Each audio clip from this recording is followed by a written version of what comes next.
Guys, para na rin sa kaalaman nyo, kasi minsan may nagtatanong sa akin sa comment section na kung magkano daw ginagasto sa pagpapagawa ng concrete pan. Pero sa pagpapagawa ng concrete pan ay depende po yun sa kung gaano po kalaki yung ipapagawa nyong concrete pan. Pero yung nakikita nyo po sa likod ko na ang size ay 10 by 5, sa ngayon yung lahat ng materyales na nabili po nila ay nakagastos na po sila ng 190k. Pero still, under construction pa rin po yung kanilang concrete.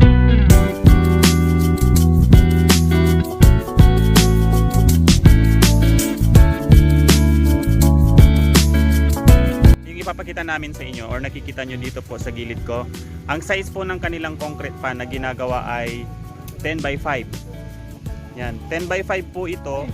At ito po ay mayroong 1, 2, 3, 4 po na butas. So ito po ay matatagpuan nyo dito po sa Mangatarem, Pangasinan.